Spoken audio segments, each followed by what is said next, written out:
It's daybreak on the Rise News, and it's time for the press preview. A first look at what's on the front pages of the papers as they arrive. We'll begin with our sister publication, This Day. And the first headline in This Day this morning: U.S. Embassy alerts on terror attacks in Abuja, reduces services, UK orders follow, and the military stands ready. Schools take precautionary measures, move classes online, while the DSS sues for camp, says populace should remain alert. And also in This Day this morning, Moody's with $41 billion oil sales, Nigeria got only $55 billion downgrades rating, and also says external position shaky despite increase in oil prices, projects government debt affordability. Still in the This Day newspaper, Tinubu mocks Atiku, says he won't run Nigeria from Dubai. And he also did say here that you have no record of keeping promises. Ex-VP fires back. And also in This Day this morning, that's too much in the headlines on This Day this morning. Let's take a look at the Punch newspaper. Its leading headline: federal government subsidy spending to hit 11 trillion naira in 2023. Some riders there: government has spent 6.88 trillion naira on PMS subsidies so far, says the NNPC, and the NE, that's the Nigerian National Petroleum Company Limited, and the Nigerian Extractive Industries Transparency Initiative, NEITI.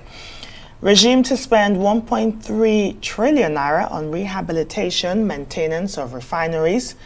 And also, federal government steps up oil theft probe and begins prosecution. If you want to know more on that, it's on page 2. The leading photo on the front of the Punch newspaper this morning: 539 stranded Nigerians couldn't get UAE work permits. That's from the National Emergency Management Agency, who says most of those Nigerians who were evacuated back to the country were stranded in the United Arab Emirates and complained of not being able to get a work permit because of the new policy by the government of the Middle East country. And more stories just below that: Dubai jails Nigerian lady for filming maltreatment. Her family was protesting here in Abuja yesterday. Above the nameplate of the Punch this morning: federal government may announce airport concession winners this week. And beside that, FCT risk attack, says the U.S. Meanwhile, the defense headquarters says Nigerians should be calm and not panic. And from the Punch, let's go to the Nation newspaper. I think across all newspapers this morning is a security alert raised by the American Embassy. Security alert in Abuja to forestall attack by bandits. U.S. UK issues travel advice. No cause for alarm, says the DHQ. And also in the Nation newspaper this morning, floods. Lagos begins dredging for canals. And that you find on page 28 in the Nation newspaper. And also 542 stranded Nigerians evacuated from the UAE. And that's on page 5 in the Nation newspaper. Telecoms sector contributes $70 billion to the economy, says the NCC.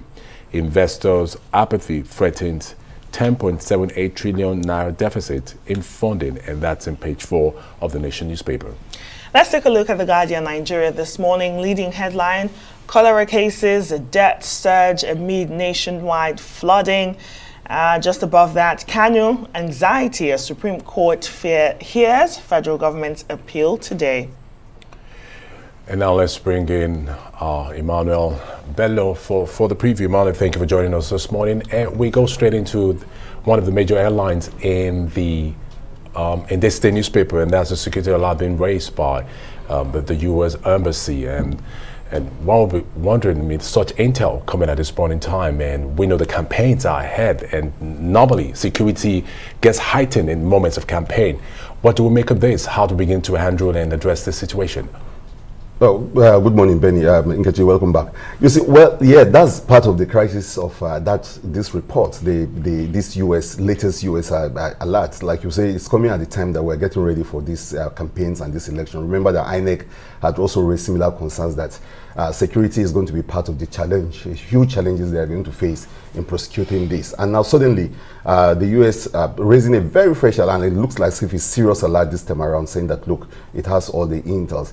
The questions to be asked now is, okay, so what next? The DHQ, that's the defense headquarters, is trying to reassure Nigerians that, well, you know, we're on top of the situation, there's no problem. But I don't think that's enough to allay fears. I don't think that's, you and I live in this city, and recently we saw the attacks on Kuje and all of that. If you're living here, at least in the nation capital, whatever veneer or whatever illusion of security you think you have because you are in the city center must have evaporated by now over these latest, lots of security. At the weekend, former Defense Minister General Tiwai Danjuma actually also said something similar. He said, look, we are overwhelmed and that we are surrounded. It was carried in a major newspaper. He made that at the coronation of the Akuka of Okari. He was saying clearly that, look, he is not sure again about our defenses, and he is not sure. Remember that 4 years earlier he spoke about collusion, and he was giving a very clear picture of how terrible the collusion between security forces on one hand and even the bandits on the other hand has become part of the problem. With this latest US, 24 hours, less than 24 hours after that, you are having these alerts, and it's towards the end of the year. It is the election cycle, and Benny, I can assure you that a lot of Nigerians this morning are waking up to this news and wondering what next. But sadly, again, it's an election season, and the opposition will say, well, this is what they've been talking about all along. Remember that President Buhari recently said that we should be giving 11 months and that he will get around the issue of security. But this coming now has put a light, a very big one, on that promise, and I'm sure this morning, they'll be running helter-skelter to reassure us, and that's what I think the defense headquarters tried to do by saying that, look, we're on top of the situation, and that even a slight rebuke there that, look, these matters were not supposed to be out now, and that they've been working in collaboration, and that, but the fact that it's out is a problem now. So what's wrong with that? I think the US is trying to not just warn its citizens, but of course to alert it's travelers, those who are thinking of making plans for Christmas and all of that. I think that is the import of this serious warning. Yes, Emmanuel, and I was just about to ask you, the defense headquarters is saying we should be calm, the citizens should be calm and not panic. And I was going to ask you, how calm are you, or how panicky are you? But I think you've answered that. Let's move on to The Guardian Nigeria. Another issue that requires much attention is talking about the consequences of this nationwide flooding that we've seen. It's killed hundreds of people, millions of people displaced, and now it's saying cholera cases are surging across the country. Well, it's a good thing that Guardian actually, focused on that instead of any other story, whether politics or even the crisis of security, because this is real and grim too. The cost, in the loss and all that of the flood. We need to also worry about that. And now cholera, the huge disease out there, tied with the crisis of flooding, the crisis of it's a waterborne disease, and the problem of this flooding. Already the statistics are very grim. Over 200 people dead, and over 34 states of the federation affected. It's serious. You want to pick the Guardian newspaper and look deeply into the various aspects of the flooding. Nkechi, another interesting aspect of the flooding is that it's also been tied to the campaigns, with politicians making a showing of their concerns and how they are they doing that out of a very good, out of some kind of sincerity, honest feeling for the people, or is it just for the photo ops? We don't know. But Obi started it. Atiku is making good plans now to also visit the flood areas. But this is okay because it's putting the humanity above politics or about power. That's what they're showing. That is all for. But beyond that, yes, people are really grieving, and people are really suffering this hardship, and something needs to be done in everybody's little way. In case even you could contribute in your own little way to flood victims. I think such efforts are everywhere. They are bipartisan in nature. It's beyond politics. Individuals are keying in because this is a serious human disaster, and I think the Guardian newspaper captured it aptly on that cover. Well, if not for anything, Manuel, I think we'll run out of time. It's beginning to spoil the government, like the Lagos State government at the beginning, dredging of canal. I mean, if that's a way again for other states to start seeing what they can do to mitigate the effects of flooding.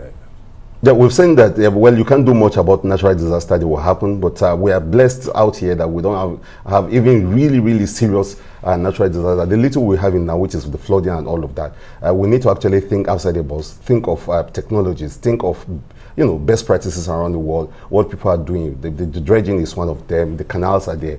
Even just drainages, beautiful ones around the cities could help. So people are thinking outside the box, thinking of technologies to see that, of course, while you can't do anything about rainfall, for instance, because it's going to be, there will be rain, we might do some things, man-made efforts to be able to mitigate the effects of these floods. Definitely, and Emmanuel, I wouldn't call this flooding little, as it's killed hundreds of people, 600 people, 1.3 million people displaced. People are hungry. It's increasing food insecurity across the country. People's farms are submerged. But anyway, let's move on quickly before we let you go. All eyes are on the Supreme Court today as they hear that appeal from the federal government on Nnamdi Kanu's case. What are your thoughts?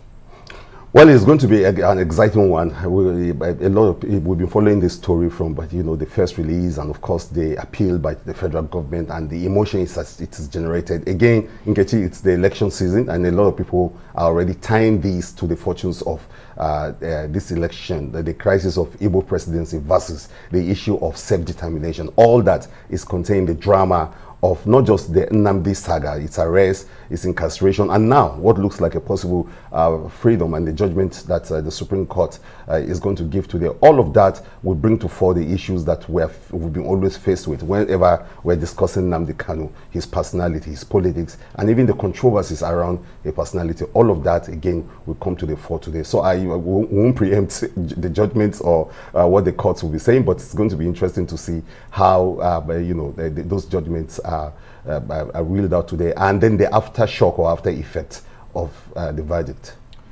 Emmanuel Bello, thank you as always for your analysis. Well, that's the press preview. Let's share your view on all the burning issues. Follow us on Twitter at Arise TV, and you can also join to this conversation using the hashtag AriseDaybreak.